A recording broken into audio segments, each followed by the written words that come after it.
Bailey had just pushed open the glass door after finishing her evening shift at the cafe when two men stepped in front of her. One of them shifted just enough to block her path. "You're Bailey, aren't you?" Her hand remained on the door handle. She wasn't surprised. Over the past few days, she'd seen these same two men hanging around the end of her block more than 3 times. Each time, they stood at a distance watching her as though she were the person they had come for. "Hold up. We need to talk." Now she knew they had been waiting for her. Bailey let go of the door handle and turned to face them. She knew that if she walked away, they would follow her home, and if they reached the house, Ruth would hear everything. She didn't want that. "I doubt you're here for coffee. If you've got something to say it. I need to get home." "Fine. We'll keep it simple. George borrowed money from us. He signed every document and put his fingerprint on them. Then he disappeared 6 months ago. Your Aunt Ruth guaranteed the loan with the house the two of you live in. The payment is overdue, and we haven't received a single dollar. That means the house becomes ours. That's how this works." The moment Bailey heard the word house, her fingers tightened into her palm. She kept it out of her voice. She knew people like them only pressed harder when they saw fear. "George borrowed the money. Ruth signed the guarantee. I had nothing to do with it. I never signed a single document with any of you. If you want to collect the debt, go after the person who borrowed the money and the person who signed the papers. My name isn't on any of them." The man standing closest to her let out a dry laugh before lowering his voice. "Smart girl. Every word you said is legally correct. But think about it. The borrower is gone, and the woman who signed is old and bedridden. You're the only one left who can work and earn money. We're not here to argue. By the end of the month, we want one of 2 things, our money or that house. Which one you choose is up to you. If the house is gone, where's your sick old aunt supposed to sleep? Think that over. We're asking you seriously. This isn't a threat." Bailey didn't say another word. She already knew anything she said would go nowhere and only give them more satisfaction. She pulled up the collar of her jacket, slipped through the narrow gap between the two men, and walked straight toward the street, leaving them to watch her go. Her pace never changed. She didn't walk faster or slower than usual because she knew the moment she showed the slightest sign of fear, they would know they had gotten to her. After she turned the corner and was out of their sight, she finally stopped beside a tree and leaned against it for a while before continuing home. The entire way back, she didn't cry. She wasn't shaken. She had learned a long time ago how to live without crying. Bailey had no idea that George's debt had already been bought outright a few days earlier in a place she had never set foot in. A man had been gathering information about her for a long time. Her name, her age, where she worked, where she lived, the route she usually took home, and the debt George had left on Ruth and Bailey's shoulders. He never rushed. He stayed where he was, reading every report his people brought back, going over them again and again until every figure in the loan documents, the payment deadline, and Ruth's signature were fixed in his mind. Then, one day, he ordered his people to buy every document tied to the debt, leaving nothing in the hands of the debt collectors. He paid far above market value, so much that the lenders never stopped to question why anyone would spend that kind of money to buy the worthless debt of a family that was about to lose the only home they had left. To everyone else, it looked as if he wanted complete control over Bailey's fate so he could use the debt to settle the score he had carried against her father. That was only half the truth. The other half was that he couldn't stand the thought of the last surviving member of Herman's family being pushed into something even worse than losing her home by people like them. That was something he never told anyone, not even himself. A few days later, on a rainy evening, Bailey had just taken off her wet shoes on the front porch when her phone rang. "Hello? Is this Bailey? You're the interior designer who specializes in renovating older homes, right? We have an old cafe we'd like to remodel. The owner has a packed schedule and is only available tonight, so he'd like to meet with you in person and go over everything. I've already texted you the address. We'd appreciate it if you could stop by." Bailey looked at the name of the cafe on her screen, and a small spark of hope warmed her chest. A renovation project, even a small one, would be enough to cover the interest payment that was coming due and buy her a little more time to save Ruth's house. She never stopped to wonder why someone would schedule a meeting so late at night or in the middle of such heavy rain. All she could think was that work meant money, and money meant the house could be kept a little longer. She changed into dry clothes, quickly dried her rain-soaked hair, picked up the portfolio she always carried to client meetings, and called an Uber at the end of her block. The cafe was called Magnolia House Cafe. It sat on a quiet corner, surrounded by silent brick walls with hardly anyone around. Most of the lights outside had already been turned off. Only one man stood waiting near the front steps, as though he had known exactly when she would arrive. "Miss Bailey?" he asked. "The owner is waiting for you upstairs. Please come with me." Bailey followed him up the wooden staircase. When they reached the second floor, he opened the door and waited for her to step inside. As soon as she did, he quietly closed it behind her. Right after the door shut, she heard the soft click of a lock. It was so faint that most people would have missed it, but she heard it clearly. Inside the room, a man was already seated at the table. He sat upright with both hands resting one over the other on the tabletop. His eyes had been fixed on the door even before Bailey walked in, as though he had been waiting a long time for the moment she stepped through it. On the table in front of him was a neatly arranged file containing the loan guarantee signed by Ruth, along with several photographs of the house where Bailey and her aunt lived. Bailey stopped in the middle of the room, still holding her portfolio tightly against her chest as though it were the only thing she could hold on to. In a single breath, she understood that there was no renovation project, no client waiting to discuss a contract. There was only this man, herself, and the documents spread across the table. "Who are you?" "I was told to come here to discuss renovating this cafe. I'm the one who now holds every one of those loan documents." "Have a seat. It'll be easier for both of us to talk." Bailey didn't sit. She looked over the file on the table before meeting the man's eyes again, trying to match that cold voice with a face she had never seen before. The longer she looked, the more she realized he wasn't like the debt collectors who had stopped her on the street. Those men were loud and aggressive. This man was calm. It was that calmness that sent a chill through her. "So the men who stopped me a few days ago worked for you?" "They were working the debt before I bought it. Since the day I took over every document, they haven't had anything to do with you. You won't be seeing them again. From this moment on, the only person you'll be dealing with is me." Bailey held his gaze. "You're wealthy. You're powerful. I could tell from the way you arranged tonight. So why would someone like you spend money buying the worthless debt of a man I don't even want to call my uncle? There are easier ways for you to make money than squeezing a family that's about to lose its home." The man didn't answer. He reached into the file, pulled out an old newspaper, and slowly placed it on the table in front of her with the photo facing up, as though that simple gesture was what he had been waiting to do all night. The article was about the collapse of a mountain resort construction site many years ago. Beside the bold headline was a photograph Bailey recognized the instant she saw it. It was her father, Herman. The face she had only been able to keep through the portrait on the family altar and the scattered memories of a 7-year-old child. She stared at the photograph for a long time before slowly looking up. "You didn't bring me here to talk about the debt, did you? You wanted me to understand that, in your eyes, I'm not an interior designer. I'm not a debtor.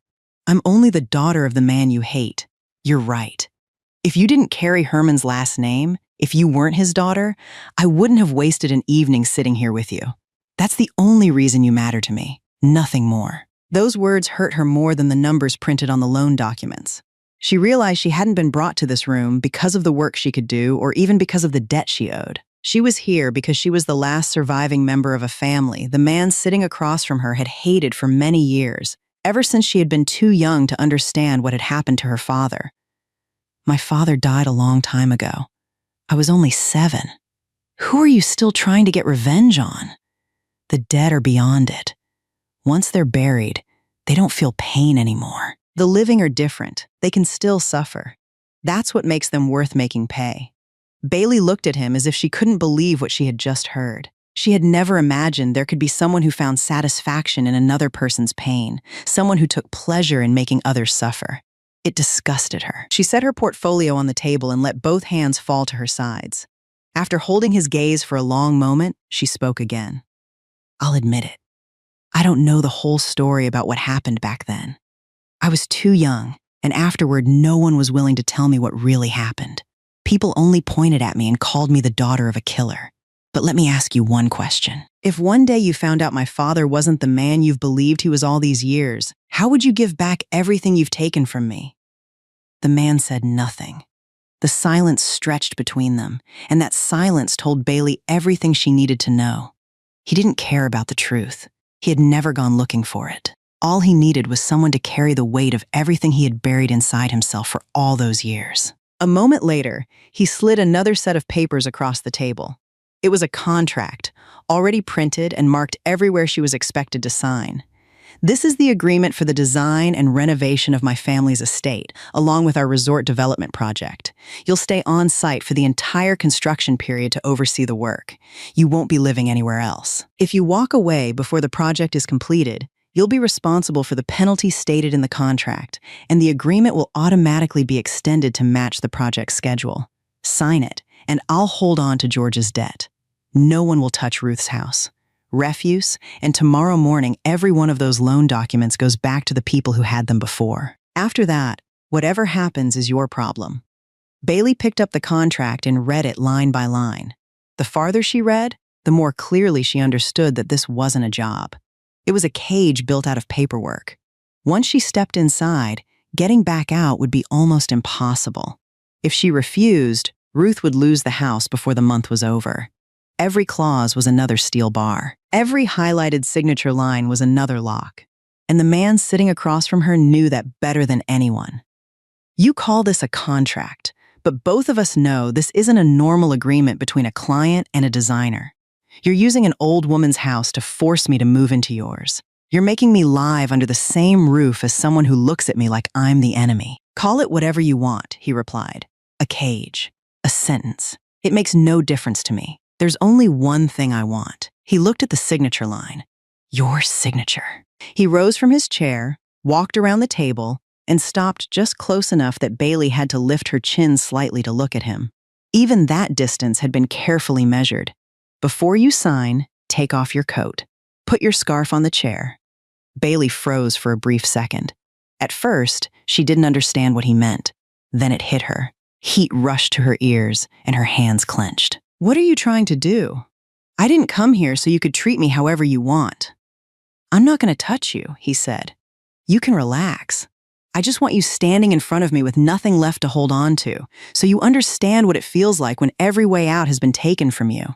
Put them down, sign the contract, and leave. That's all. Bailey stood there for a long time. She could hear the rain striking the window behind him and the steady beat of her own heart.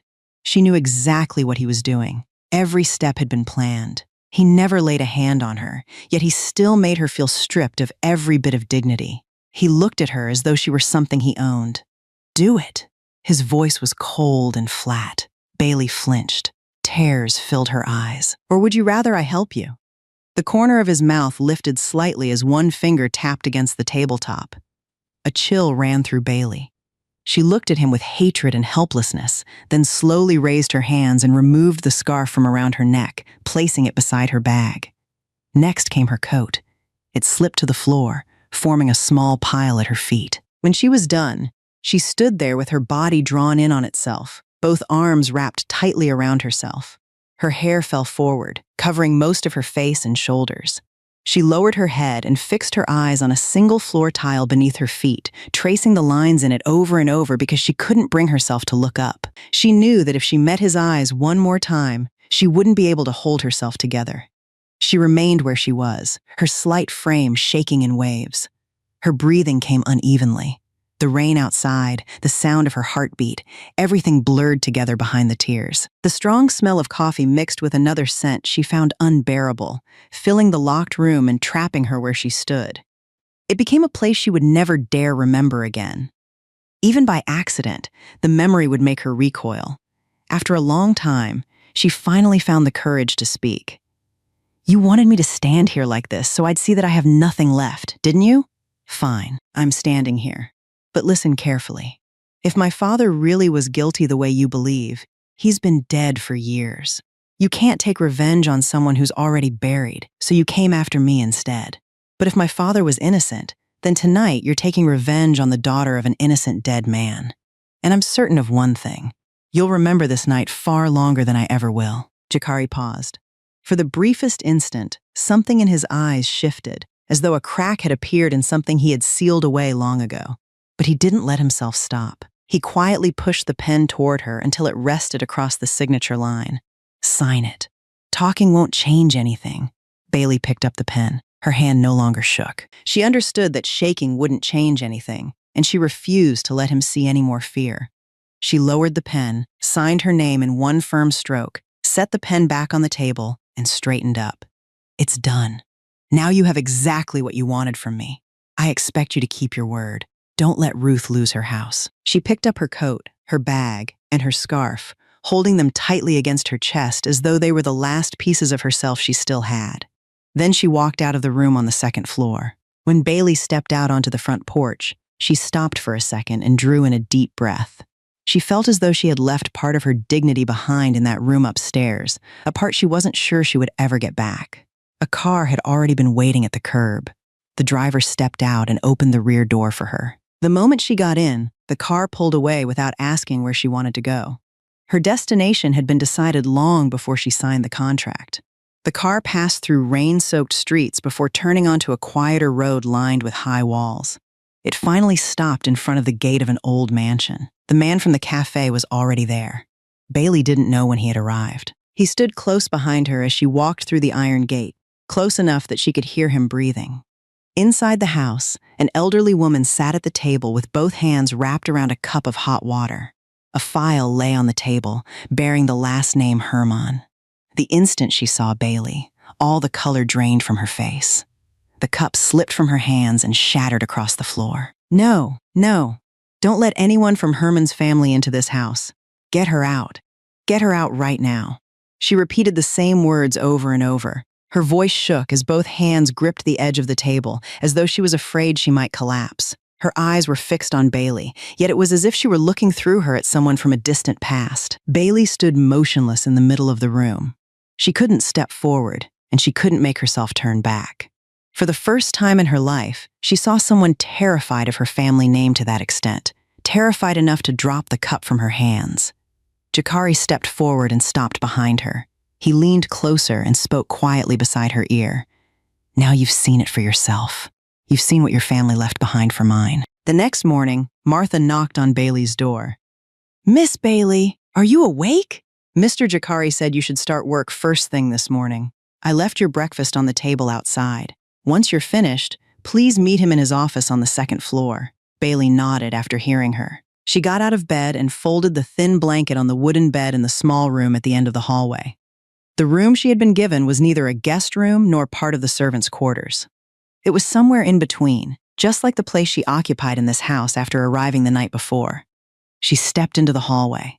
The entire way, she could feel the servants watching her. No one said a word, but they paused briefly as she passed, and a few quietly exchanged glances behind her back. That was enough for Bailey to understand that, in this house, she was the woman who carried the last name everyone had heard about. She didn't blame them. She only felt that she was living in a place where her family name disgusted everyone who heard it. Jakari's office was at the end of the second floor. The door was already open. He sat behind his desk with a file in front of him. When Bailey walked in, he didn't look up right away. He let her stand there for a moment before slowly sliding a stack of papers toward her. "Your first assignment is to inspect my father's old room and prepare a renovation plan. It's in the East Wing. The room has been left untouched for years. Everything is still there. Measure everything, make a record of every item, and submit your proposal. Here's the key."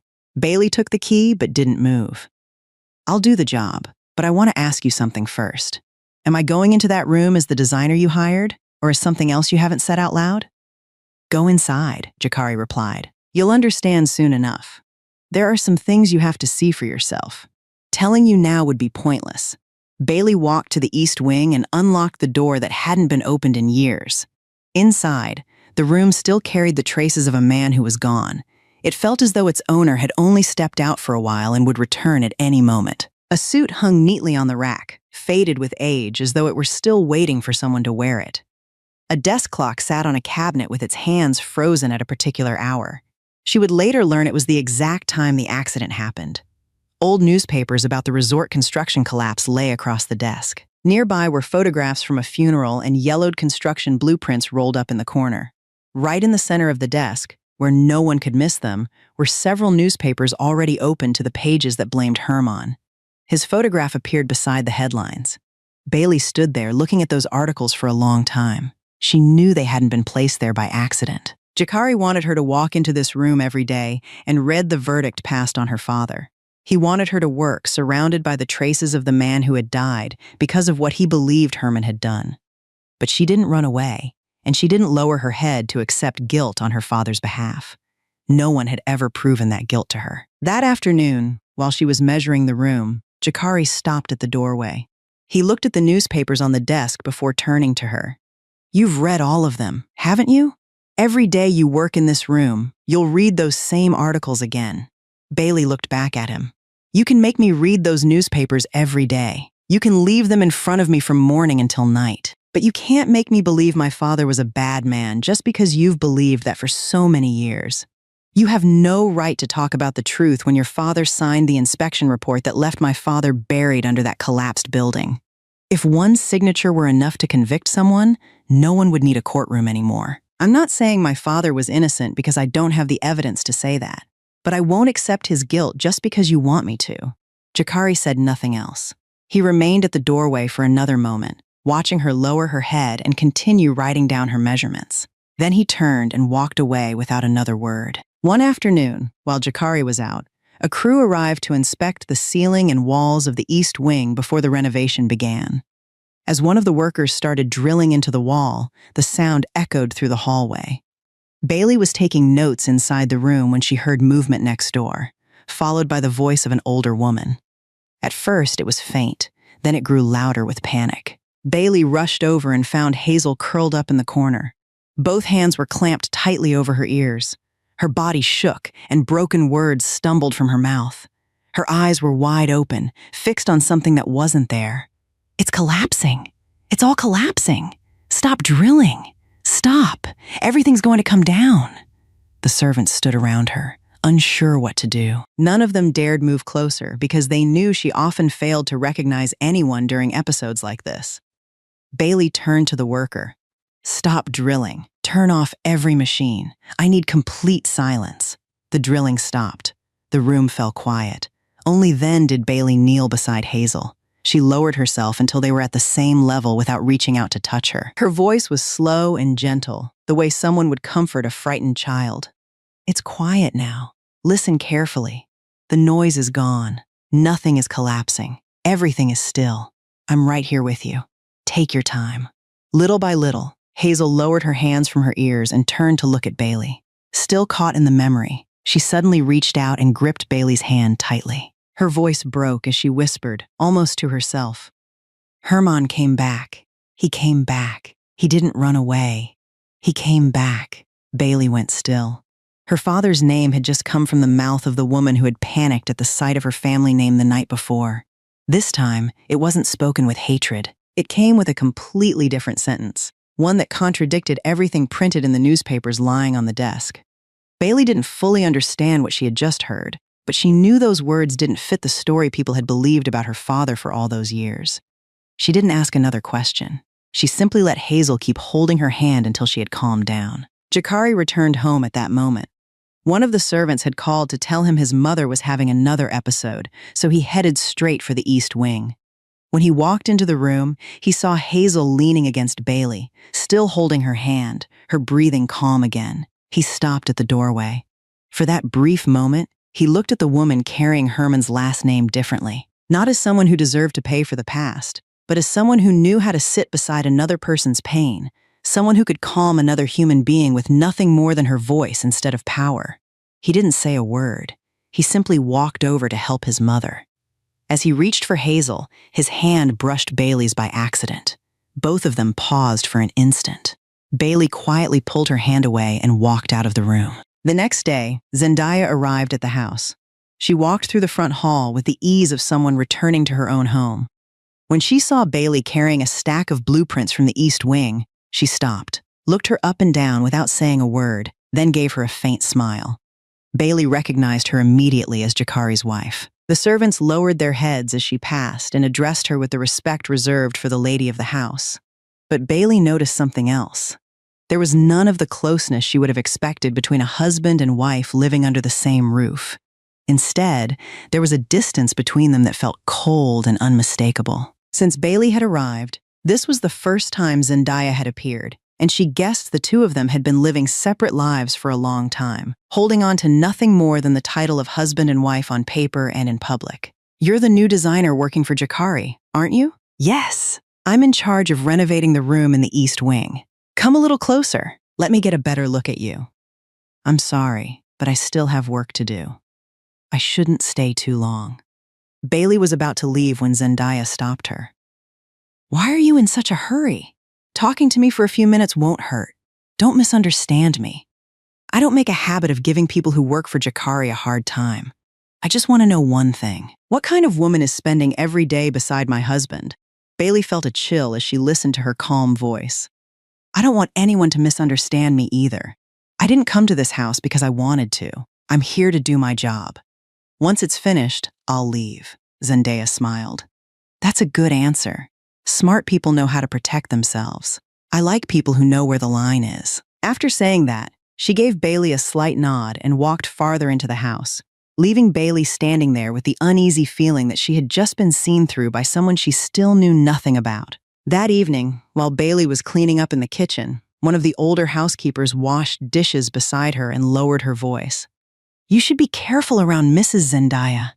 She looks gentle enough, but a few years ago there was a model who got caught up in rumors with Mr. Jakari. Mrs. Zendaya never said a word. She never confronted anyone or made a scene. Then, before long, that woman lost every endorsement she had. People dug up her entire past and dragged it into public.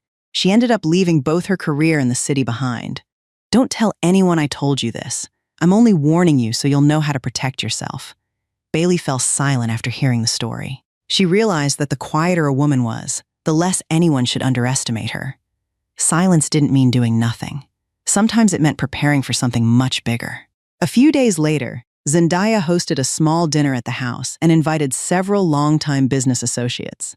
She made sure Bailey would be there that evening, not as a guest, but as the person responsible for arranging the decorations so everyone would see her as nothing more than a member of the household staff. Bailey understood her intention the moment she was given the assignment, but she didn't refuse. She knew refusing wouldn't change anything. She quietly did her work, straightening the table settings, adjusting the flower arrangements, then stepping back once the guests had taken their seats. Dinner went smoothly until one of the older guests happened to glance toward Bailey as she adjusted a vase. He narrowed his eyes, trying to remember where he had seen her before. "Wait a minute. This young woman looks familiar. Jakari just introduced her as someone with the last name Herman. Isn't she Herman's daughter? The engineer involved in that mountain resort collapse years ago? The accident that killed so many people, including Wilson from this family." The entire table fell silent. Every pair of eyes turned toward Bailey. She remained standing beside the flowers with both hands resting lightly on the edge of the table. She waited for Jakari to say something, anything, so she wouldn't have to face that silence alone. But seated at the head of the table, he said nothing. He left her standing there to answer the old man's question by herself. Bailey slowly set the vase down and looked directly at the guest. Her voice stayed calm. "Yes, I'm Herman's daughter. If anyone here wants to hold his daughter responsible, then ask me directly. Ask whatever you want to ask." I've been hearing those words since I was 7 years old. After all these years, they don't surprise me anymore. When she finished speaking, she gave the table a slight nod, turned around, and walked out of the dining room. Jakari immediately followed her into the hallway. "I didn't give you permission to leave." Bailey stopped and turned back to face him. There was no restraint left in her eyes this time. "If you want to hurt me, then do it yourself. You have more than enough ways to do that. But don't let someone else do it for you while you sit there and watch. You stayed silent the entire time. Do you know you let an entire table turn against me? If you hate me, then at least do it yourself. Don't use other people." Jakari couldn't answer. He stood there without saying a word. What unsettled him wasn't that her words had insulted him. It was that she had said something he didn't want to admit. What bothered him throughout that dinner wasn't hearing Herman's name mentioned again. It was realizing he couldn't bear watching someone else humiliate Bailey right in front of him. After the dinner, Bailey couldn't sleep. She sat alone in the small room at the end of the hallway and opened a photo she had quietly taken with her phone a few days earlier while measuring the room in the East Wing. It was an old photograph of the construction site years ago. She had found it tucked between the yellowed blueprints in Wilson's room. When she picked it up, she hadn't known why she wanted to keep it. She had only felt that she couldn't leave it there.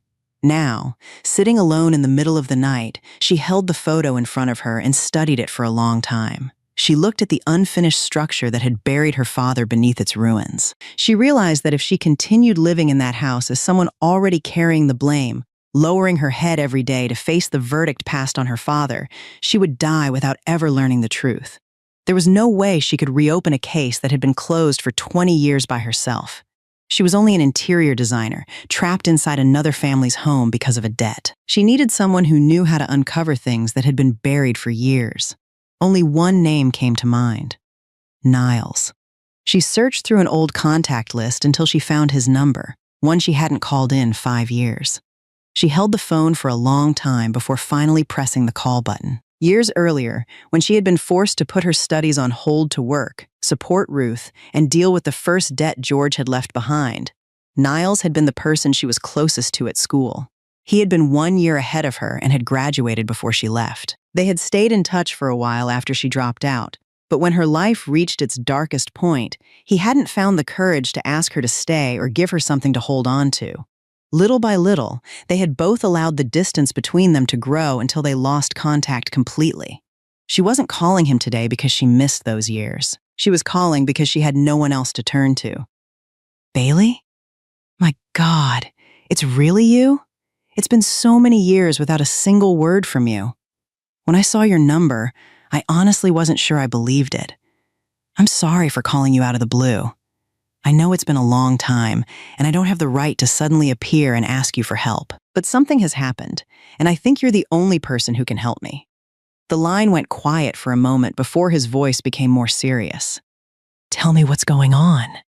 They agreed to meet at a small cafe, tucked away on a quiet side street, far from Jakari's estate. Bailey didn't want anyone connected to the Kingston family to see her sitting with a journalist. Niles arrived before she did. He looked at her for a long moment without saying a word. The young woman who sat down across from him was no longer the college student he remembered. She was someone who had lived through years of hardship. Bailey told him everything. After hearing her story, Niles's expression darkened. You're living in the home of a man who hates your father with everything he has, and you still want to reopen that case? Bailey, do you realize what you're getting yourself into? They've already trapped you there. Just finish the contract and leave. Why put yourself in even more danger? Bailey looked at him steadily. Because I'm living there. Every morning I wake up and walk past those photographs and those newspaper articles calling my father a killer. Everyone in that house looks at me as though I'm the daughter of a murderer. For 20 years, not one person has ever sat down and shown me that the accusation was true. I'm only asking you to help me find out what my father really did. Niles looked at her for a long time. There was something in his eyes she either didn't notice or chose not to see. It was a feeling that had never completely disappeared, a wish to pull her out of that house and bring her somewhere safe. He never said it aloud. He simply nodded. All right, I'll help you. Give me some time. I'll track down the files from that accident. A few days later, Niles called her back. Bailey, I've gone through the case file. I've read it over several times, and I'll be honest with you. There's something seriously wrong with it. A construction collapse that killed people should have taken months to investigate. There should have been independent material testing, outside witnesses, and every piece of evidence should have been cross-checked before anyone decided who was responsible. But your father was blamed unusually fast. It happened in just a few days. And every witness in the file was directly involved with the project or worked for the contractor. There wasn't a single independent witness. Bailey tightened her grip on the phone. What are you saying? I'm saying someone may have made your father the one to take the blame. I'm not ready to state that as a fact. My job doesn't allow me to make claims without solid evidence. But after doing this work for years, I've learned to trust my instincts. A case file that's this clean, this organized, and reaches a conclusion this quickly usually isn't clean because everything is true. It's often because someone cleaned it up. They didn't leave a single loose end. And that's exactly what troubles me the most. Bailey stood there without moving. One hand gripped the phone so tightly that her fingers turned stiff. For 20 years, she had grown up carrying the shame of being the daughter of the man people believed had caused so many deaths. She had become used to lowering her head. She had even convinced herself that maybe her father really had been guilty. And now, for the first time in her life, someone was telling her that the verdict against him might have been built on a lie. Bailey had been as careful as she could when meeting Niles. Even so, Jakari found out much sooner than she expected. One evening, as soon as Bailey returned to the estate, one of the servants told her that Mr. Jakari wanted to see her in his office immediately. She went upstairs. The moment she stepped inside, Jakari threw a stack of photographs onto the desk in front of her. Bailey looked down. Every photo showed her sitting across from Niles at the small cafe tucked away on the side street. They had been taken from a distance, but both of their faces were perfectly clear as they leaned forward talking. "Explain this to me. Who is this man? How long have you known him? What were you talking about?" Before Bailey could answer, he continued, his voice edged with anger. "You haven't been in my house very long, and you're already meeting a journalist in secret. What have you told him? What have you leaked about my family? About my project?" Bailey looked at the photographs for a moment before raising her eyes to meet his. Anger rose inside her, but another feeling ran through her at the same time. She had just realized something. From the day she entered this house, someone had been following every step she took. Everywhere she went, someone had been watching from a distance with a camera. "So you've had people following me?" she asked. "You already know where I go, who I meet, and who I talk to. If you know all that, then why are you asking me?" Jakari's face darkened. "I'm asking you, so answer me." Bailey no longer backed away. "Yes, I owe you money. That's true. I signed your contract, and I've never denied that. But I only owe you money. I don't owe you my entire life. Who I know, who I meet, and who I choose to talk to are my business. You don't get to control that, so stop playing these games. Don't think that following me, secretly taking pictures, and throwing them in my face gives you the right to question me as though I've committed some crime. I haven't done anything wrong to you, and I haven't done anything wrong to your father. But you're living in my house." Jakari shot to his feet. His voice was no longer under control. "You eat my food, you live under my roof, you do the work I assigned to you, and you're standing there telling me your private life has nothing to do with me?" "Yes. I'm living in your house because you forced me to, not because I chose to walk through that front door. Don't pretend those are the same thing. You're using that debt to keep me here, but you didn't buy me." Bailey's words struck directly at Jakari's pride. She stood in front of him without flinching, meeting his eyes without looking away, and that only made him more irritated. What truly unsettled him, though he refused to admit it even to himself, wasn't the fear that she might reveal something about his family. It was the image of Bailey sitting across from another man, leaning forward as they talked with a familiarity she had never shown him. Jakari rose from his chair and forced his voice back under control. "Go downstairs. There's a car waiting for you. You're coming with me tonight."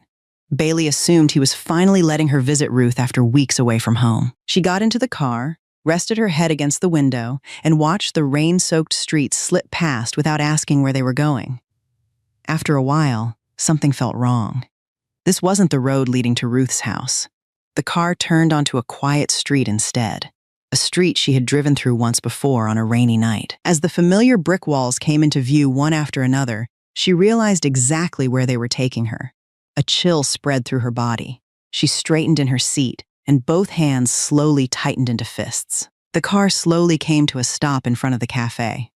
Bailey looked up and read the sign hanging above the entrance. The name on it was exactly the same, Magnolia House Cafe. The moment she saw it, something inside her gave way before she could hold it together. That night came rushing back exactly as it had happened. She heard the soft click of the lock behind her again, that quiet but sharp sound when the door to the room upstairs had been closed. She could almost smell the heavy scent of coffee trapped inside that room. She felt herself standing there again, stripped of every last layer of dignity, with every way out taken from her until she had nothing left to bargain with. Her hands locked together so tightly that her knuckles turned white. Her body shook in waves. Her breathing came in short, uneven bursts. She couldn't force out a complete sentence. Jakari sat beside her. At first, his voice carried the same cold tone it always had. "Why are you shaking like this? It's only a cafe. What's so frightening about this place?" Bailey turned sharply toward him. For the first time, she could no longer hold on to the composure she had forced herself to keep in front of him all this time. Tears spilled down her face. She slammed her hand against the car door, her voice breaking apart with every word. "Why did you bring me back to Magnolia House Cafe? If you wanted to remind me of that night, you didn't have to go through all this. I never forgot it. Not for a single night. I only wanted somewhere quiet so we could talk. For you, this is a quiet place. For me, this is where you made me understand that I had nothing left in this world worth holding on to. Do you understand? You sat in that room, behind that table, and stripped away everything inside me. You looked at me like an animal that had nowhere left to run. You enjoyed watching me humiliate myself. Do you know I haven't been able to walk past this place since that night? Do you know that every time I hear a door lock, I feel like I'm standing in that room again?" Bailey cried out, unable to stop herself. Jakari fell silent. He turned and looked at the young woman curled against the car door, tears still running down her face, her small frame drawn in on itself as though she wanted to escape the place that had become the deepest humiliation of her life. All this time, he had believed it was nothing more than a game, something the daughter of the man he blamed for his father's death deserved to endure. He had taken satisfaction in watching her tremble in front of him. But now, for the first time, he was looking at the real damage his own cruelty had left behind. Every time he thought about Bailey before, he had only wondered how to hurt her more, how to unload the hatred he had carried for so many years. Not once had he stopped to imagine how she had gone on living after he walked out of that room, carrying a wound no one else could see. "I never realized you were this afraid." Jakari's voice was calm because he had truly never imagined it. Bailey let out a bitter laugh. "Of course you never did. You never stopped to think about what happened to the person you hurt after you walked away. Once you were done, it was over for you. You got what you wanted. You were satisfied. You could forget it ever happened. But I took it home with me. It followed me into my sleep. Every single night." Jakari sat there without speaking for a long time. The only sound inside the car was Bailey's uneven breathing. Finally, he turned toward the driver. His voice was hoarse, stripped of its usual coldness. "Turn the car around. Take her back." He repeated it. "Turn the car around." It wasn't an apology because, even now, he still didn't know what it meant to apologize. It was simply the first time in his life that he had stopped pushing someone any farther. The car made a U-turn and drove away from Magnolia House Cafe, but leaving that place behind didn't heal the wound Bailey carried. It didn't make the shame any lighter. The entire ride back, neither of them spoke. Bailey turned completely toward the window, letting the streetlights slide across her tear-stained face. Jakari stared straight ahead with both hands resting on his knees. The silence between them grew heavier than any silence they had shared before. When they arrived at the estate, Bailey went straight to her room, closed the door behind her, and locked herself inside. She didn't turn on the light. She sat on the floor with her back against the wall, drew her knees to her chest, and remained there in the darkness. Jakari followed her upstairs. He stopped outside her door and stood there for a long time. He raised his hand to knock, then lowered it. He lifted it again, but in the end, he couldn't do it. Behind that door was the woman he had hurt, the woman he had frightened, the same woman he had almost forced back into the place she feared more than anywhere else in the world. He wanted to say something to her, even if it was only a single sentence, but he didn't know how to begin. He had never apologized to anyone in his life. His hand rested against the door for a moment before slowly slipping away. He remained in the dark hallway a little longer, then quietly turned and walked away. A few days later, Niles called Bailey again. His voice was noticeably more tense than before. "Bailey, that old construction site photo you sent me. I enlarged it and went over every detail. I found something." "What is it?"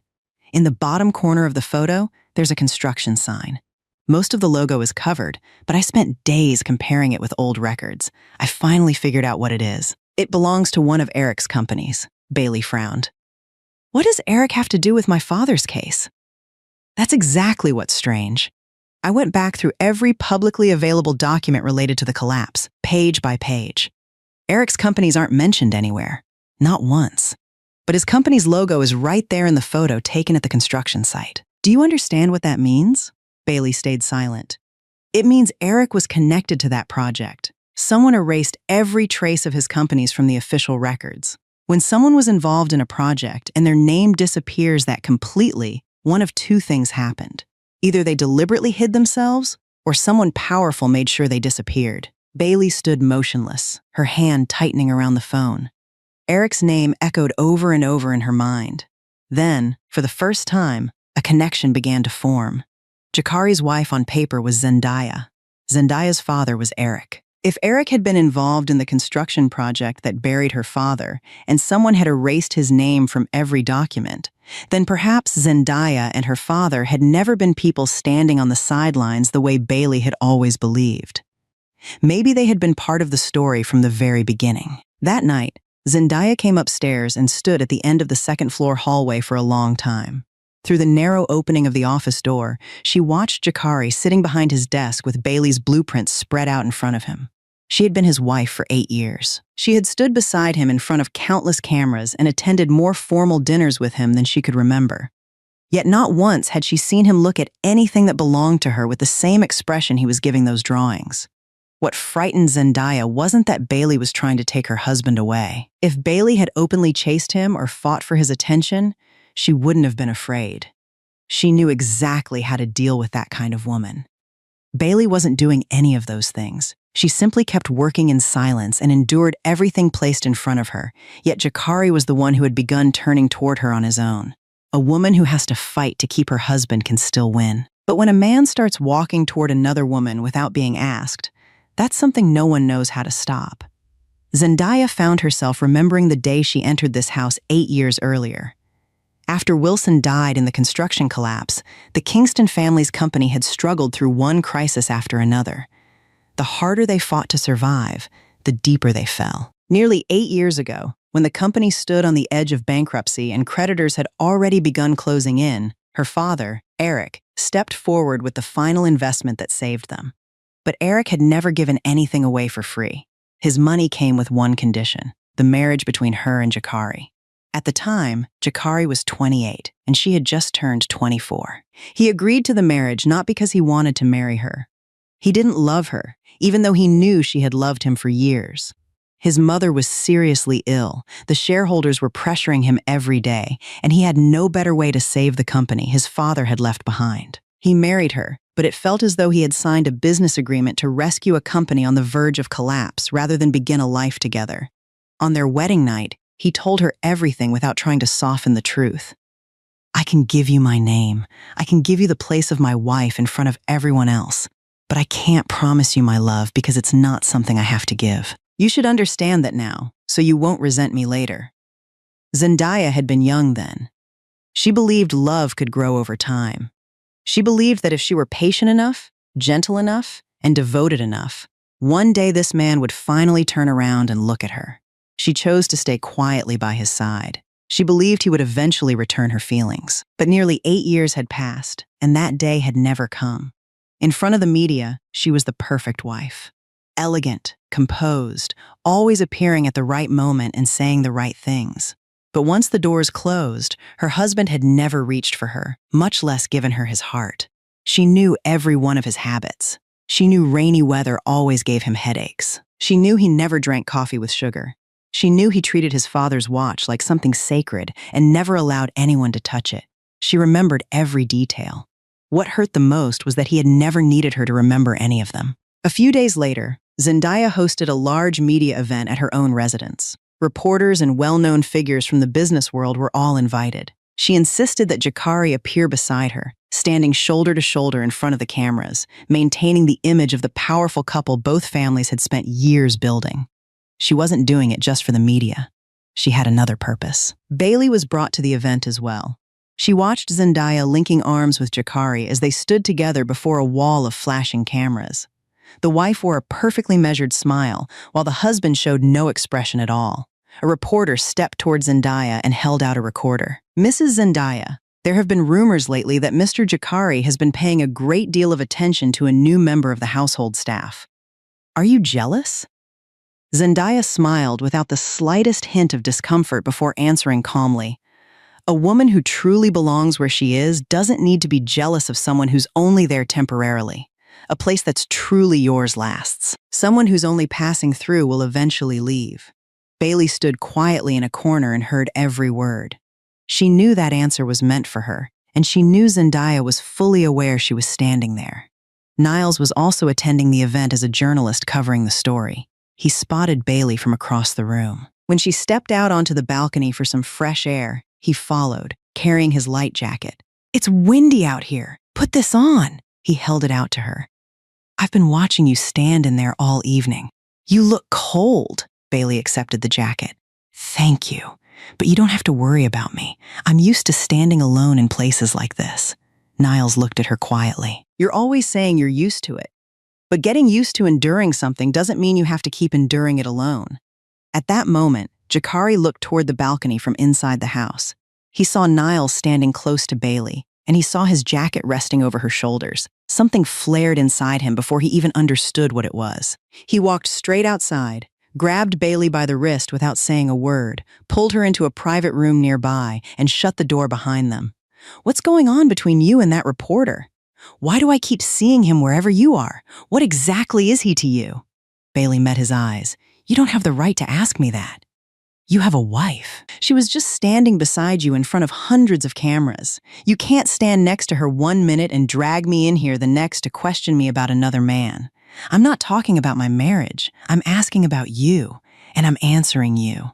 Up to this moment, you've only held 2 places in my life. You're my creditor, and you're the man taking revenge for your father. You don't stand in the place of someone who has the right to be jealous.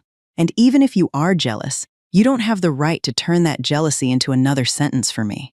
Jakari stood speechless. He couldn't argue with a single word she had said because every one of them was true. They were so true that he couldn't find a single opening to deny them. The truth was that he had no right to be jealous. Yet he was. That contradiction tightened inside him until he couldn't force out another word. When Bailey walked out of the room and headed back toward the reception area, an older man was already waiting in the hallway. He stood there with a calm, composed manner and spoke in an even voice. Bailey had never seen him before, but she noticed he was looking at her with unusual interest. "You're the young woman who's recently started working for the Kingston family, aren't you? Come here. I'd like to ask you something. Are you Herman's daughter?" Bailey gave a slight nod. "Yes, I am. May I ask who you are? Why are you asking about my father?" The man smiled faintly. "I'm just an old acquaintance of this family. I knew your father years ago. How should I put this? He was a man who never knew when to stop. There were things that should have been left alone, but he insisted on digging into them. In the end, he paid the price. You're still young. Learn from your father's mistake. Don't walk down the same road he did." Every word sounded gentle, almost like advice. Yet beneath that calm tone, Bailey heard something else. It felt like a warning. A chill ran through her.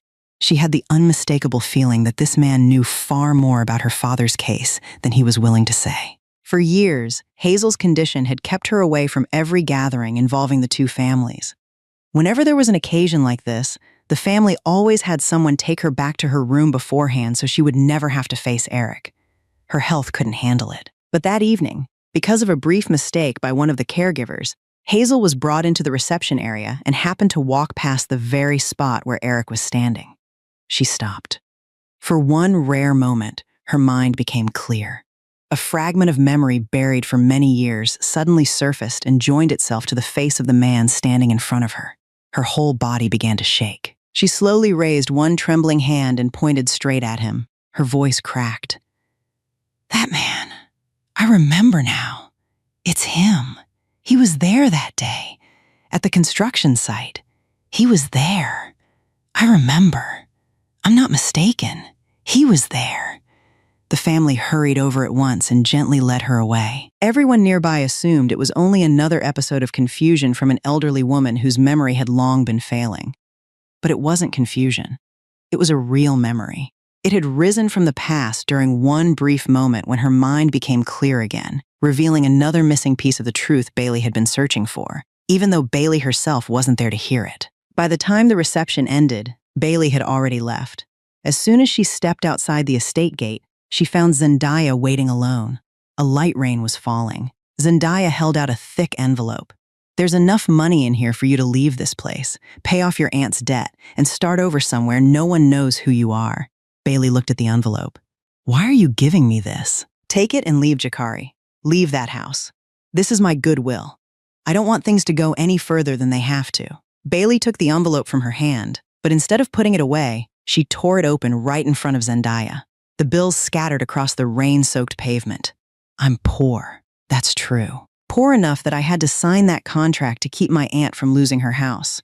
But I'm not so cheap that I'd take your money and disappear from a marriage that was already dead long before I ever appeared. If you want me gone, you should talk to your husband, not me. Zendaya didn't lose her temper. She didn't raise her voice. Her expression didn't change. She simply looked down at the bills lying across the wet ground before lifting her eyes again. Her voice remained as calm as before. You just chose a much harder road than the one I offered you. I only hope that when you reach the end of it, you won't regret turning down this money tonight. She turned and walked away, leaving Bailey standing alone beside the soaked bills. After only a few steps, she stopped, called over one of her trusted assistants who had been waiting nearby, and spoke quietly. Starting today, keep an eye on that girl. I want to know where she goes, who she meets, what she does. Report everything to me. Don't miss a single detail. Yes, ma'am. Sometime later, the Kingston family's resort project near Starved Rock faced resistance almost as soon as it began. To make room for construction, the original plan called for demolishing the community hall that had long served the local residents. The people refused to accept it. Petitions kept arriving, meetings with the town repeatedly fell apart, and the entire project stalled. When no one else could resolve the situation, Jakari had to travel there himself. Bailey went with him because she was responsible for designing the community spaces throughout the resort. The plans were in her hands. The SUV climbed one winding mountain road after another. More than halfway through the drive, Bailey began feeling carsick. She leaned her head against the window. Her face gradually lost its color as one hand pressed against her chest, trying to keep the nausea under control. She didn't say a word because she didn't want Jakari to see her looking weak. But he had been watching her from the seat beside her. He didn't ask if she was all right. He didn't say a single word of concern. He simply turned to the driver. Pull over somewhere for a few minutes. Get her a bottle of water. When the driver returned with a bottle of warm water from a roadside store, Bailey took it and drank a few small sips. Little by little, she began to feel better. She didn't thank him.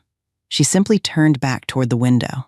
Mist covered the mountains, and rows of terraced hillsides stretched into the valley below.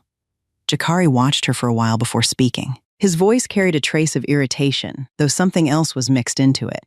You don't have to keep your guard up every second you're around me. I gave you some water. You drank it. It didn't cost you anything. Why do you look at me like I'm trying to hurt you? Bailey kept looking out the window. If I let my guard down around you, what would I have left to protect myself with? Jakari didn't answer. He turned away and looked outside for the rest of the drive. He didn't say another word, but he also didn't tell the driver to hurry. Instead, he let the vehicle slow down, taking each sharp curve as gently as possible. When they arrived, Jakari attended the meeting with the local residents without the cold authority he usually used to overpower people. He sat through the entire discussion, listening as the residents voiced their frustrations. He never interrupted, never raised his voice, and never tried to pressure or persuade anyone with money. He simply listened. Sometimes he nodded. Sometimes he asked another question so he could better understand what they meant. Finally, the oldest man in the community stood with the help of his cane. You keep talking about compensation. You say you'll build us something bigger and better. But this community hall isn't about money. It's part of our lives. After the meeting with the local residents, Bailey presented a completely different proposal from the original plan. She suggested preserving the old community hall instead of tearing it down and renovating it into a shared space that could be used by both the resort and the local community. The proposal was met with immediate opposition from the project management team. Keeping the old building would increase construction costs, reduce the amount of land available for commercial development, and cut into the profits the company expected to make. They laid out the financial projections one after another, and every eye in the room turned toward Jakari, waiting for him to reject Bailey's proposal. He looked at her. Are you certain this plan is worth losing that much money? You're a designer. You know better than anyone how expensive it is to preserve an old building. Bailey met his gaze. I know it costs more. But once some things are gone, no amount of money can ever bring them back. No matter how much you're willing to spend, that community hall means something sacred to the people here. I think, out of everyone in this room, you're the one who understands better than anyone what it feels like to lose something that money can never replace. Jakari remained silent for a moment. Then he turned toward the project management team. Approve her proposal. He made the decision in front of everyone.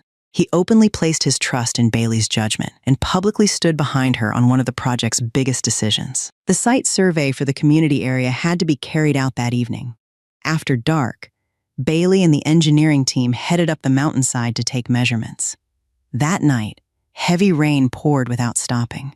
A section of earth gave way above them, blocking the path back down. The team was forced to split up. Bailey lost her way and ended up stranded alone inside a temporary shelter. Her phone had no signal at all. While trying to find another route, she slipped and twisted her ankle. By late that night, a fever had begun to set in. When word reached the base that someone was missing, Jakari didn't wait for the rescue team. Ignoring the rain and the unstable roads, he went out to search for her himself. Throughout the night, he searched one area after another, calling Bailey's name through the rain. It wasn't until just before dawn that he found her curled up inside the shelter, shivering from the cold and burning with fever. He rushed over and helped her up. Bailey looked at him through her fever. Her voice came out in broken fragments. "The last time, you brought me to Magnolia House Cafe. It was to make me afraid. Why did you come all the way out here this time?" Jakari looked at her quietly. "I came so you wouldn't have to be afraid by yourself." Bailey gave a faint, exhausted smile. "You're saying that too late. Some of the fears I carry were created by you." Jakari lowered his eyes. I know I made you afraid. I just don't know where to begin fixing it." The rain still hadn't stopped, and the roads remained blocked, so they had no choice but to spend the night inside the shelter. Jakari built a small fire, took off his jacket, and draped it over Bailey before sitting down beside her. Neither of them spoke. The only sounds were the rain outside and the crackling of the fire. Lost in her fever, Bailey began calling for her father over and over. Then she murmured in broken sentences, "Dad, I've been looking everywhere for you. I've asked so many people, but no one believes you. They all say you were a bad man, and I'm all alone. What am I supposed to do now?" Jakari sat beside her, listening to every word. Something inside him quietly gave way. For the first time, he realized that the young woman lying beside him was also a child who had lost her father, just like he had. They had both grown up in the shadow of a man who was gone. The difference was that he had been allowed to hate. The whole world had accepted his hatred. Bailey, on the other hand, had spent her entire life carrying the blame for her father. Near noon the next day, Bailey woke up and found herself back in her room. On the table beside the bed sat a bag of oranges, a carton of milk, and a thermos that was still warm. She poured herself a cup of water, took a few small sips, and looked at the bag of oranges for a long time. She knew there wasn't anyone in this place who would quietly take care of her like that without being asked. Over the next several days, the site survey continued. Bailey and Jakari still had to travel together throughout the resort. She gradually noticed that something about him had changed. He no longer spoke to her with the same blunt, commanding tone. Whenever they came to a section of stone steps made slippery by the morning mist, he would slow down by half a step so she wouldn't have to rush. At lunchtime, he never said anything.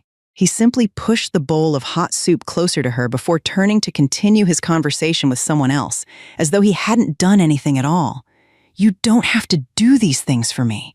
Jakari didn't look at her. "I'm not doing them for you." Bailey didn't answer. But that night, sitting alone in her room, she realized she was no longer keeping the same sharp distance from him that she had only days before. That realization unsettled her. One evening, the two of them stayed late, reviewing the blueprints in a temporary office at the resort. A light rain tapped against the windows outside. Bailey was measuring another section of the drawing when Jakari suddenly spoke. "I was 16 when someone called to tell us the construction site had collapsed. I was the one who answered the phone. My mother was downstairs making dinner. I couldn't bring myself to tell her. I just stood alone in the hallway holding the phone. I don't even know how long I stood there. When my mother came upstairs and looked at my face, she understood everything." Bailey stopped what she was doing and looked up at him. After that day, no one in my family ever spoke about my father again. My mother became ill, and I had to grow up overnight to keep the company from falling apart. I didn't have time to cry. Do you understand? Hating someone was easier. Hatred made everything feel simpler. Bailey was quiet for a moment before asking, "So you chose to hate my father?" Jakari lowered his eyes. "I chose to hate a name because it was easier than facing the fact that my father was never coming home. It wasn't until recently, when I saw you sitting beside my mother during one of her episodes, that I realized something. You lost your father too." Bailey remained silent for a long time. "Why are you telling me all this?" "No particular reason. I just realized the person sitting across from me understands what that kind of loss feels like." The rain outside grew heavier. Bailey lowered her eyes to the blueprint again, but she couldn't focus on a single measurement. For the first time, she no longer felt afraid of the man sitting across from her. The next morning, Bailey woke in a quiet room. Jakari's jacket was draped over the back of a chair. He was standing out on the balcony with his back to her, looking across the valley still covered in mist. Neither of them spoke, yet both of them understood that something between them had crossed the line they had both tried to keep for so long. There was no returning to the way things had been before. Zendaya arrived at the resort that very day. She didn't catch them doing anything improper. There wasn't a single scene she could use to start a confrontation. But what she saw was already more than enough for a woman who had spent 8 years waiting. She saw Jakari hand Bailey her medicine himself instead of asking one of the staff to do it. She saw him reach out and straighten Bailey's scarf as she stepped down the stairs. Most of all, she saw the way he looked at Bailey. His eyes had softened. The coldness she had lived with for 8 years was gone. At that moment, something inside Zendaya changed completely. Before, she had only wanted to warn Bailey and drive her away. Now, after seeing the look she had spent her entire marriage hoping to receive given to another woman, she no longer wanted to warn Bailey. She wanted to destroy her. A few days later, an article began spreading across social media. It hinted that Bailey and Jakari were involved in an inappropriate relationship during the Starved Rock project. The post included carefully edited photographs and vague wording that planted suspicion in readers' minds without making any accusation specific enough to support a lawsuit. Jakari intended to use his money and connections to have the article taken down immediately, the same way he handled every other media problem. Bailey stopped him. "Don't do it. Just leave it alone. This is my problem. Let me handle it myself." Instead of defending herself against the rumors, Bailey chose to present her entire design proposal once again before the local residents and the project team. She never mentioned the article. She didn't say a single word to defend herself. When she finished her presentation, the elderly man from the community who had spoken before slowly rose with the help of his cane. "I don't know whether those things people are saying online are true or not. I'm an old man. I don't understand all that. But I know these drawings were created by this young woman.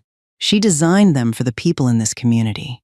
Someone who can do something that meaningful for us can't be the kind of person those articles are trying to make her out to be." After returning to Chicago from Starved Rock, Bailey found herself trapped in feelings she couldn't untangle. She hated Jakari, yet she couldn't deny that, during that rainy night in the mountains, she had truly been moved by him. She had allowed him into a place in her heart that she had kept locked away for years. Those two feelings pulled at her from opposite directions. Neither one was strong enough to overcome the other. What frightened her most wasn't Jakari. It was herself. Just as she felt herself beginning to soften toward him, she couldn't forget that he had come into her life for only one reason: to take revenge for his father through her. She kept reminding herself that she wasn't allowed to forget that. But the more she tried, the harder it became. While Bailey was still struggling with her feelings, Niles managed to track down Samuel, an elderly engineer who had worked alongside Herman on the construction project years earlier. Samuel was now living a quiet, secluded life. When Bailey and Niles went to see him, he avoided them from the very beginning. He insisted he couldn't remember anything and said the past had been buried for too long to bring it up again. But when Niles placed the old construction site photograph in front of him, the one with Herman's face in it, Samuel's hand began to shake. He picked up the photograph and stared at it for a long time. His voice trembled as he spoke. "Herman, it's been a long time since I've seen his face. He was a good man. Do you know that? He really was. But sometimes, even a good man ends up doing things he never wanted to do. Bailey leaned forward. What do you mean? What do you know about my father? Please tell me. Samuel hesitated. Then, as though he could no longer keep it to himself, he finally spoke. Your father knew. He knew the construction materials had been switched out. He knew they were using substandard materials to cut costs. He knew everything. But back then, who would have dared speak up? He was pressured. He was threatened. He had a wife, a child, and a family depending on him. At first, he chose to stay silent. He signed where they told him to sign because he was afraid of losing his job and dragging his family down with him. Bailey felt the warmth leave her body. This was the first time in her life she had heard someone who had actually been there talk about her father. The cruelest part was that the first truth she heard wasn't what she had wanted to hear. Her father had known something was wrong and had remained silent. He had signed a document he should never have signed. Bailey was about to ask another question when Samuel suddenly stopped. The color drained from his face as though an old fear had returned. He pushed the photograph back toward her. That's enough. I can't say anything else. Some things get people killed. Do you understand? They get people killed. I'm an old man. I only want to live out the rest of my life in peace. Don't come looking for me again. Don't call me again. After saying those words, Samuel stood up and closed the door. Bailey walked away with the only hope she had managed to find now overshadowed by the darkest part of her father's past. 3 more weeks passed. For several days, Bailey had been feeling unusually exhausted. Every time she ate, she felt nauseated, and she often became lightheaded. At first, she thought she was simply worn out from the investigation and too many sleepless nights. Then she went to see a doctor, and the doctor told her she was pregnant. Bailey sat outside the examination room for a long time with the ultrasound image in her hands. On the printout was a tiny dot. Everything was still in its earliest stage. A new life had only just begun to grow. She stared at that tiny dot without knowing whether she should feel happy or afraid. Both feelings rose inside her at the same time. One filled her with a warmth she had never known before. The other left her feeling completely lost. She decided not to tell Jakari. She was afraid that if he found out, he would use this baby as another chain to keep her beside him. Not because he loved her, but because he felt responsible. There was something else she feared even more. She was afraid her child would be born into a relationship that had begun with hatred, inside a family where the mother's last name was still cursed by everyone around them. During the days that followed, Jakari's security team continued watching over Bailey to make sure she was safe. But Jakari had specifically instructed them not to follow her too closely and not to interfere in her private life.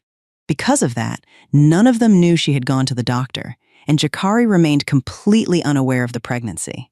Zendaya's people were different. They followed Bailey with a purpose, trying to uncover every detail of her life. One day, they tailed her to a small cafe where she met her closest friend, Leona. Sitting at a table in the corner, overwhelmed by everything she had been carrying, Bailey finally let the secret slip. Leona, I'm pregnant. The hardest part is that I don't know what I'm supposed to do now. I don't even know why this baby came into my life. Was it born from real love or from one moment when I let my guard down? I can't tell anymore. I'm so confused. Leona reached across the table. Calm down first. The baby hasn't done anything wrong. It doesn't matter how this child came into your life. What matters is what you're going to do now. Bailey had no idea that someone at a nearby table was listening to every word. A few days later, Zendaya's people even managed to obtain Bailey's medical records from the clinic. When the news reached Zendaya, it hit her harder than she could bear. Throughout all the years she had been Jakari's wife, she had never won his heart, and she had never had a child with him. Yet this young woman, who had entered his life only a few months earlier, had already received the one thing Zendaya had wanted her entire life, but had never been able to have. Meanwhile, Jakari knew Bailey was still meeting with Niles to continue reopening the old case. He knew everything, but this time he didn't storm into the room, throw photographs onto the desk, or force her to come back the way he had before. He let her go. He let her continue doing what she believed she had to do. Even so, the change in him was still incomplete. He had learned how to step back, but he still hadn't learned how to trust her completely. More importantly, he still couldn't say a single kind word to her the way he wanted to. Every time he stood in front of her, the The words stayed trapped somewhere inside him. What finally came out was always the same stiff, awkward tone as before. Then one day, Bailey decided to leave the estate. She packed her belongings, returned her key card, her phone, the work she had been assigned, and even the unfinished blueprints she had been working on. She placed everything on Jakari's desk and told him she was leaving. Jakari stepped in front of the door, blocking her path. For a brief moment, he wanted to pull out the contract and use it to keep her there, just as he had done before. But this time, he didn't. Bailey looked at him calmly. "If you still want to sue me over that contract, then go ahead. I won't run from it. I'd rather stand in court and accept whatever penalty comes with it than stay in a place where every morning I wake up wondering whether you're showing me kindness or punishing me. I can't keep living in something that's only halfway anymore." Jakari looked at her quietly before answering. "You don't have to worry about the contract anymore. I tore it up. George's debt has been cleared. I already had the deed to your aunt's house returned to her. No conditions. From now on, her home has nothing to do with me. If you leave, it'll be because you chose to leave, not because I'm forcing you out." Bailey froze. She had never expected him to do that. He had given up the very thing he had used to bind her all this time. "Then what reason do you have left to keep me here?" Jakari lowered his eyes. "I don't have one anymore. That's something I should have understood from the beginning instead of waiting until now." For the first time, Jakari willingly let go of the power he had held over her. For the first time, he chose to open his hand instead of closing it tighter. But it seemed he had done it too late. It was no longer enough to make her stay. Bailey walked out of the estate carrying a child Jakari didn't even know existed. She never looked back because she knew that if she did, she might never find the strength to keep walking. Jakari remained alone in the room Bailey had once occupied. On the table were the few things she had left behind. A small cactus she always kept by the window, a ceramic mug, and the unfinished blueprint she never had the chance to complete. He stood there, looking at each item in silence.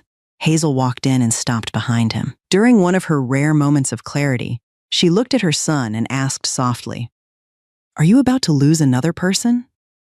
"Jakari, I already lost your father. Are you going to spend the rest of your life standing here, watching people walk away from you?"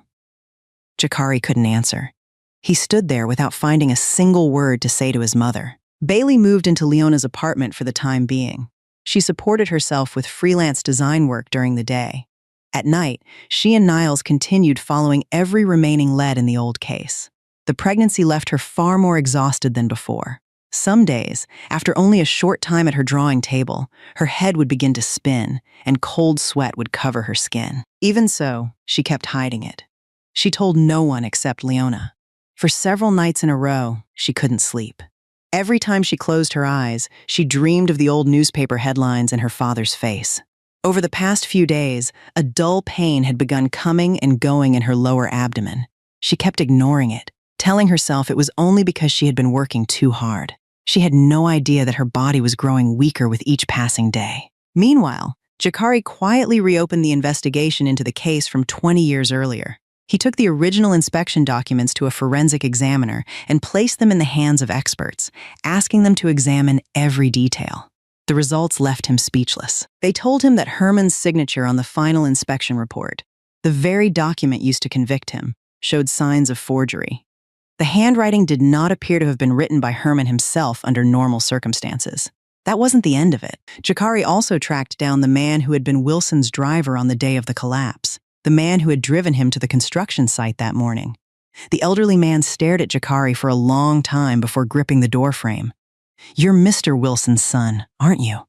My God, you look exactly like him. My name is Jakari Kingston. I came to ask you about the day the construction site collapsed. You were the one who drove my father there that day, weren't you?" The old man remained in the doorway, glancing nervously down the street as though afraid someone might be watching. After a long moment, he stepped aside and quietly closed the door behind them. "Come in. I've kept this inside me for a very long time." Jakari sat down. The old man poured him a glass of water, his hands shaking so badly that some of it spilled over the rim. "Please, don't blame me for only speaking now. Just let me tell you what happened first." Jakari nodded. "I'm listening. That day, your father was still at home when Herman called him. Herman sounded panicked. He said someone had switched the construction materials and that substandard materials had been used. He told your father the work had to stop immediately or the building would collapse. As soon as your father heard that, he told me to drive him there. We had barely arrived when it happened. The building came down. The old man paused and wiped his eyes with the back of his hand. His voice grew unsteady. Herman didn't run away. He ran back inside to pull people out. He stopped again before continuing. When the investigators questioned me afterward, I told them exactly what I'd seen. But a few days later, people came to my house. They brought me another statement and told me to sign it. I read it. Everything had been turned upside down. It said Herman had signed off on the inspection carelessly, that the collapse was his fault. I told them it wasn't true. I said that wasn't what happened. They just looked at me and asked, "How many children do you have? What grade is your oldest in?" Jakari tightened his grip around the glass. He understood exactly what that question meant. "I signed it," the old man whispered. "I had 3 young children back then. My wife was sick all the time. I was afraid. I kept telling myself that one signature from a nobody like me wouldn't change anything. They had already decided how everything would end. Nothing I did would matter. But from the day I signed that paper, I haven't had a single peaceful night's sleep. Every time I close my eyes, I see Herman walking back into that pile of rubble. A man as decent as he was died, carrying the reputation of a killer, because a coward like me was too afraid to tell the truth." Jakari looked at him. "Why are you telling me now?" The old man slowly raised his head, his eyes red with tears. "I've wanted to tell someone. I truly have. But who could I tell?" The man behind all this was too powerful. He had more than enough ways to silence an old man like me. If I opened my mouth, it wouldn't just be me who died. My whole family would have been dragged down with me. The old man reached across the table and gripped Jakari's wrist with both trembling hands. Jakari sat in silence. Across from him was a man who had carried the weight of a forced signature for 20 years, just as Herman had once been forced to bow his head. At that moment, Jakari understood something he had never realized before. This tragedy hadn't left only one innocent man condemned. It had also left behind people who survived while carrying sentences they had imposed on themselves. The more he understood, the more unbearable the truth became. The man he had hated for 20 years, the man he had blamed for everything, might never have been the one who killed his father. Herman had called to warn Wilson. Herman had gone back inside to save people. And the most painful realization of all, the one Jakari could barely bring himself to face, was that he had spent years tormenting Herman's daughter. He had been hurting someone who had never done anything wrong. Before Jakari had the chance to find Bailey and tell her the truth, Zendaya made her move first. She arranged to meet Bailey in private and brought part of the old case file with her, the part she wanted Bailey to see. The documents contained only the records showing that Herman had signed an improper inspection report during the early stage of the project. Every document showing that he had later tried to correct his mistake was deliberately left out. Not a single page of it was included. Bailey had already heard from Samuel that her father had once remained silent even though he knew something was wrong. Because of that, Zendaya's attack landed exactly where Bailey was most vulnerable. Take a look. Your father wasn't as innocent as you've always believed. He signed this report with his own hand. He knew it was wrong, and he stayed silent. If he had spoken up sooner, even a little sooner, Jakari's father wouldn't have died. Do you understand? The blood running through your veins belongs to the man who destroyed the Kingston family. And the baby you're carrying, it's Jakari's child, but it also carries that same blood. Are you really going to let that child come into this world with a grandfather like that? Bailey stood there, her whole body shaking. But she didn't break down the way Zendaya had expected. Somewhere inside her, a small piece of reason was still fighting to stay alive. You brought me these documents, but I know no story ever has only one side. My father may have been wrong. I'm not denying that. But I don't believe that's the whole truth. There's something else you're hiding from me. Zendaya smiled coldly. Whether you believe it or not doesn't change anything. Do you have any proof to argue with me? Do you have anything at all? Bailey remained silent. She had nothing. No? Then what are you basing your words on? Bailey met her eyes. I'll find the truth. Zendaya let out a quiet laugh. Then go find it. If you're capable, prove me wrong. Bailey looked at her. She knew she was right. She was certain another part of the story still existed, but she didn't have a single document to prove it. More than anything, she no longer had the strength to keep arguing. Her body felt weak, her head spun. All she wanted was to get away from Zendaya as quickly as possible. Outside, a group of reporters had already been arranged by Zendaya. They had been waiting there long before Bailey walked out. The moment she stepped outside, they rushed toward her, surrounding her from every direction. Cameras and microphones were thrust inches from her face as questions came one after another without giving her a chance to breathe. Is it true you're pregnant with Mr. Jakari Kingston's child? Did you know he already has a wife? Are you using this baby to force your way into the Kingston family? Your father was responsible for another man's death. What more do you want from that family now? Bailey was trapped in the middle of the crowd with no way out. She tried to squeeze past them and headed toward the stairwell near the parking garage, hoping to find another exit. But in the middle of the chaos, people kept pushing from every direction. She missed a step and fell down the stairs. She was rushed to the hospital immediately. The doctors did everything they could, but the tiny life that had only just begun to grow inside her could no longer be saved. As soon as Jakari heard what had happened, he rushed to the hospital. But Zendaya had arrived before him. She deliberately made sure he heard a version of the story that had been carefully twisted. She spoke quietly beside him. She knew she was pregnant before this, Jakari. She went to the doctor alone and hid it from you the whole time. I also heard she told her friend she wasn't even sure whether she wanted to keep the baby. Now you see who you've been worrying about all this time? Jakari stood there with a storm of emotions tearing through him. He had only just discovered the truth about Herman. He had only just realized he had hated the wrong man, and he hadn't even begun to process the guilt that came with it. Now, all at once, he was hit with another devastating truth. He had lost a child whose existence he had never even known. At the same time, Zendaya's poisonous words kept pouring into his ears until he could barely think straight. When Bailey regained consciousness, Jakari didn't pull her into an embrace. He didn't offer a single word of comfort. He stood beside her hospital bed, and the first thing he said was a question filled with blame. Why didn't you tell me?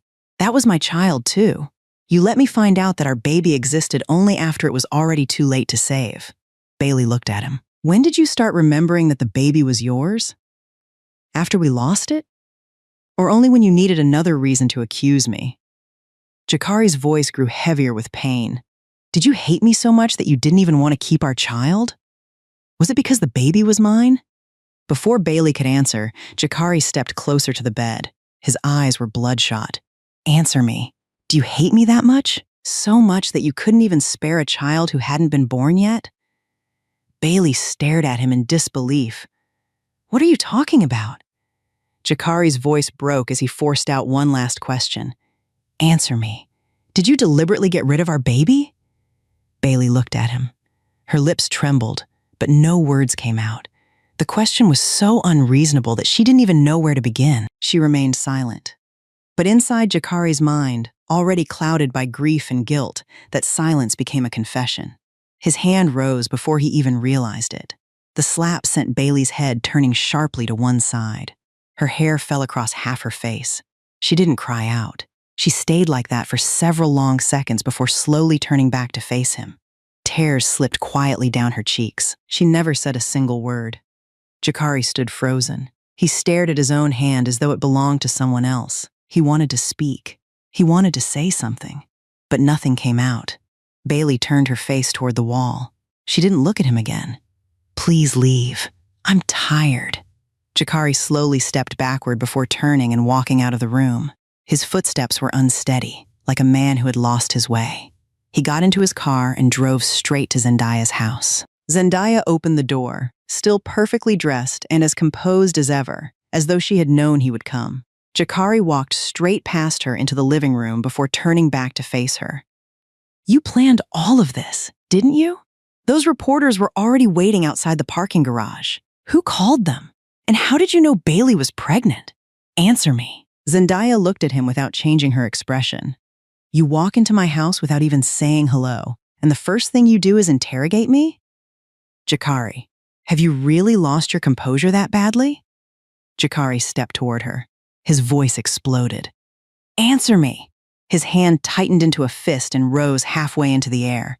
Zendaya didn't step back. She stood exactly where she was, lifted her chin, and even moved half a step closer to the raised fist. Go ahead, hit me. Hit me right here. In 8 years, you've never laid a hand on me even once. If the first time you touch me is with a punch, then so be it. At least it would still be the first time you've ever touched me. Jakari looked at her. His arm remained suspended in the air for a long moment before slowly falling back to his side. I don't hit women. Zendaya let out a bitter laugh. You don't hit women? Really? Then why did you hit her? Did you think I wouldn't find out? My people at the hospital called me. You slapped Bailey while she was lying in that hospital bed after losing her baby. And now you're standing here telling me you don't hit women? Jakari stood in silence for a long moment before finally looking her straight in the eyes. Because she's the woman I love, Zendaya froze. The smile on her lips hardened before twisting into something between a laugh and a sob. She took a step back and caught herself against the arm of a chair. She laughed as her shoulders shook. Tears ran down her face. So that's what she is, the woman you love. Even hitting her is something reserved for the woman you love. And me? I don't even deserve to be hit by you. Isn't that something? She wiped at her face, but the tears kept coming. Then answer me, Jakari. What have I been to you all these 8 years? 8 years standing beside you in front of every camera. 8 years remembering every habit you have. I know when your headaches start. I know every flavor you dislike. I know you better than I know myself. I spent 8 years in that house carrying the title of your wife. So what was I? Just a signature on a marriage certificate? Just another clause in the agreement that saved your company? Jakari stood there without answering. Zendaya slowly straightened herself and wiped the tears from her face. Go home. And as for everything you asked me, I don't owe you an answer. If you want to know who did it, go find out yourself. You're very good at finding people, aren't you? You even managed to find your enemy's daughter and fall in love with her. Jakari turned toward the door. If you really did this, then there's nothing left for us to say. The door closed behind Jakari. Left alone in the brightly lit living room, Zendaya slowly sank to the floor, covering her face with both hands. After that night, Jakari quietly continued his investigation and uncovered the entire truth. It was Zendaya who had ordered people to follow Bailey for a long time. She had known about the pregnancy before he did. She had handed Bailey an edited version of the case file, deliberately hiding the most important part of the truth. She had also arranged for the reporters to wait outside, pushing Bailey into the nightmare that followed.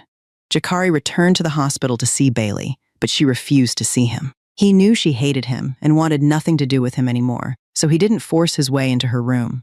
Instead, he went to see Zendaya one last time so everything could be said openly.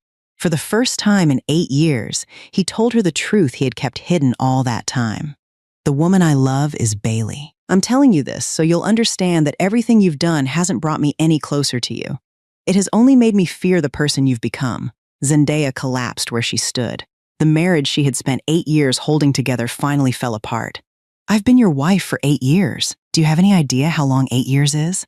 And after all that time, I still couldn't compare to the woman you once believed was your enemy's daughter. Where did I go wrong? What did I do to deserve this?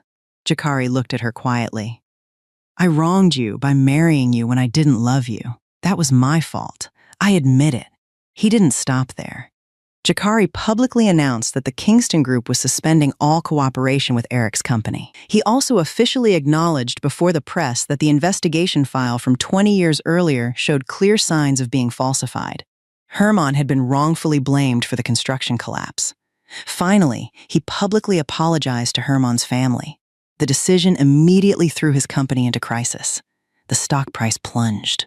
Business partners panicked. Those who had benefited from working with Eric began turning against him and applying pressure from every direction. But this time, Jakari refused to protect his power and his comfortable life by staying silent. He accepted the consequences. He was willing to let everything around him shake apart in order to return the truth to a man who had died, carrying a false accusation, and to atone, even if only in part, for everything he had done to the daughter that man left behind. The old case was officially reopened, and as 20 years of dust were slowly brushed away, the truth began to emerge. Investigators determined that, in the beginning, Herman had indeed remained silent. He had known the construction materials had been switched out, but he hadn't spoken up because he was afraid. He was afraid of being pressured, afraid of losing his job, and afraid of what might happen to his wife and child. But he had never been the mastermind, and he had not remained silent to the very end. After living with that decision, he regretted it. He chose to come forward. He called Wilson and asked him to come to the construction site so they could stop the project from continuing with substandard materials. The man who had orchestrated the entire scheme, the one who had used money and influence to manipulate the investigation after the collapse and turn Herman into the scapegoat, was Eric. While the case was being reopened, Hazel regained another period of clarity. She asked both Jakari and Bailey to come and sit with her. Then she finally revealed the truth she had kept buried for 20 years. "There's something I have to tell you, Bailey, even though I know it's far too late. The day my husband died, he didn't die at the construction site. He was critically injured and taken to the hospital. He stayed alive for several more hours. During those final hours, he told me that your father had gone back to save people. He never ran away. The man who called him to warn him wasn't the guilty one. He was trying to stop the real person responsible." Hazel paused before continuing, her voice thick with emotion. "I was in too much pain back then. I drifted in and out of consciousness. I couldn't remember anything clearly. I'm sorry, Bailey. My family owes you an apology too." Bailey listened quietly before answering in a soft voice. "Thank you for finally telling me the truth. As for everything else, please give me a little more time." She stood up, bowed respectfully to Hazel, and quietly walked away. In the days that followed, Eric came under investigation on multiple criminal charges. Authorities reopened inquiries into years of financial crimes, falsifying official records, concealing his responsibility for the construction collapse, and even suspicions surrounding Herman's death. Before he was taken away for questioning, he turned to his daughter and spoke in the same calm voice he had always used. "You've been too weak, Zendaya. Too weak because you loved that man too much. I never raised you to be like that." Zendaya looked straight at him. "No, Dad. I wasn't weak because I loved someone too deeply. I was weak because you taught me that if I wanted to keep something, I had to destroy whatever stood beside it. I did exactly what you taught me, and now I have nothing left. Half of what I've done is my fault. The other half, you planted inside me." Eric stood there in silence, staring at the daughter who had lost everything. Her words were so painfully true that they left him unable to respond. Meanwhile, the journalist who wrote and published the entire series exposing the truth and clearing Herman's name was none other than Niles. Through his articles, Herman's reputation was finally restored in public after 20 years of living beneath a false accusation. Sometime after everything had settled down, Niles met with Bailey one last time. There was something he had carried inside for a long time that he finally decided to say. "Bailey, there was a time when I hoped you'd leave Jakari. I hoped you'd choose to come back to me. I even thought that if I helped you uncover the truth about your father, maybe you'd realize I was the one who had always stood beside you. But now I understand something. More than anything else, I just want you to live a good life. That's enough for me." Bailey smiled gently. "Thank you, Niles. Thank you for everything you've done for me. You'll always be the most important friend I've ever had. That will never change." Niles simply smiled back. There was no bitterness in his smile, no resentment. He quietly stepped back into the place of a friend, someone who had once been deeply important to her, and let her continue walking her own path. One day, Jakari went to Herman's grave. He laid a bouquet of flowers in front of the headstone before lowering his head. "I've hated you for 20 years. I hated you so much that I ended up hurting the person you loved most in this world. I don't dare ask for your forgiveness because I know what I've done is too great for any apology to erase. All I can ask is for the chance to spend the rest of my life making up for whatever I still can." Bailey stood several steps away and heard every word. Jakari turned toward her. "I can't find the words to apologize to you. Nothing I did to you deserves forgiveness." Bailey looked at him quietly. "You're right. An apology can't erase what I've lost." Jakari lowered his eyes. "I know. That's why I'm not asking you to forgive me." Neither of them spoke again. As the evening shadows stretched across the cemetery, they quietly walked away without another word. Sometime later, Bailey planned to leave Chicago. She intended to move somewhere new, open a small design studio, and start her life over, hoping she could finally leave the past behind. But before the day she was supposed to leave, she learned something she had never known. Jakari had personally turned over every piece of evidence to the investigators. He had done it knowing it would throw his own company into turmoil. He had voluntarily stepped down as CEO so the company wouldn't be dragged down by the consequences of his personal decisions. There were many other things he had done quietly, without telling anyone. Only then did Bailey truly understand that Jakari loved her. His love was real. It had begun in the cruelest possible way. It had once taken the shape of control, hatred, and pain. But it had still been love. Bailey decided not to leave after all. She didn't stay because she had forgiven him. She didn't stay because his love was enough to erase everything she had suffered. No love could do that. She stayed because she no longer wanted to spend the rest of her life running away. Her father's name had finally been cleared, and she wanted to see with her own eyes whether the man who had once dragged her into darkness had truly learned how to love another person the right way. Bailey returned to Starved Rock on the day the old community hall officially reopened. The sun shone brightly overhead while the local residents lit lamps throughout the restored building. Jakari stood at the far end of the courtyard, not daring to walk toward her. Bailey was the one who took the first step. "I thought you'd already left," he said quietly. "I knew I no longer had any right to ask you to stay. I didn't have a single reason left." Bailey looked toward the community hall where one light after another came to life. "I really was going to leave, but then I changed my mind. If I keep running forever, I'll be the one who ends up exhausted. I don't want that anymore." Jakari looked at her. "Then why did you come back?" Bailey kept her eyes on the lights in the distance. "I'm not staying because you love me. I need you to understand that." Jakari was silent for a long time before nodding. "I understand. I do. I'm only asking you for one thing. Please don't avoid me anymore. Even if you still hate me, even if you never love me, just let me see you." Bailey looked at him. The hurt was still there. The resentment was still there. She still hadn't forgiven Jakari. Maybe she wouldn't for a very long time, but she wasn't leaving anymore. After everything she had lived through, she finally understood something. Staying didn't mean she was weak. Sometimes, staying was the only way to reclaim the right to decide her own future in the very place that had once hurt her the most. Nearly 20 years later, Bailey finally uncovered the truth about her father. He was never the killer people had claimed he was. All those years, she had carried the weight of rumors that followed her throughout her childhood and into adulthood. She grew up enduring both emotional and physical pain, judged and looked down on simply because she was the daughter of a man who had been wrongly condemned.